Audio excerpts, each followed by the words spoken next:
भाजपच्या पंकजा मुंडे यांनी शरद पवार यांची भेट घेऊन ऊस तोडणी कामगार आणि मजूर यांचा ऊस तोडीचा दर वाढवून घेण्याचा निर्णय घेतला.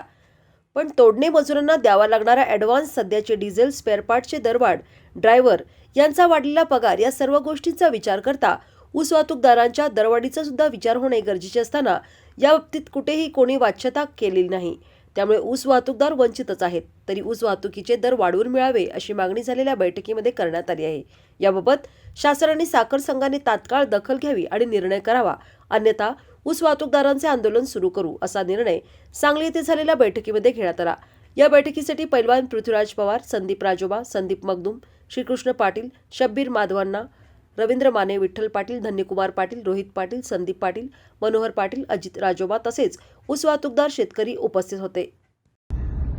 2 दिवसापूर्वी माननीय पंकजा मुंडेताई व शरद पवार साहेब यांनी तोडणी मजुरांचा दर वाढवून घेतलेला आहे.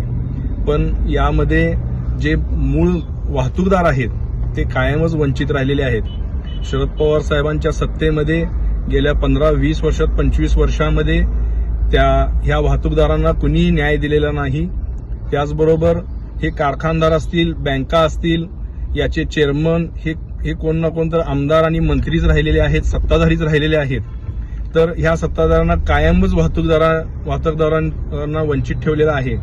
अशा परिस्थितीत आम्ही स्वाभिमानी ऊस वाहतूकदार संघटना स्थापन करून आम्ही ह्या वाहतूकदारांना न्याय देण्याचा प्रयत्न केला. राज्यातल्या शिंदे फडणवीस सरकारने यांना न्याय देण्याचा प्रयत्न केला आणि आता जी फसवणुकीची रक्कम आहे ती वसूल व्हायला लागलेली आहे.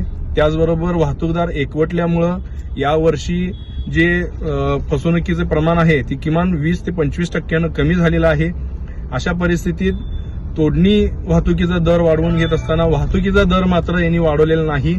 यामध्ये हा घटक, सर्वात महत्वाचा घटक वंचित राहिलेला आहे. त्यासाठी आम्ही येत्या काळामध्ये म्हणजे पुढच्याच आठवड्यात आम्ही प्रयत्न करू शासन दरबारी साखर संघाकडे, आणि जर याच्यावर तोडगा निघाला नाही तर प्रसंगी आम्ही संपावरती जाऊ आणि तीव्र आंदोलन उभा करू.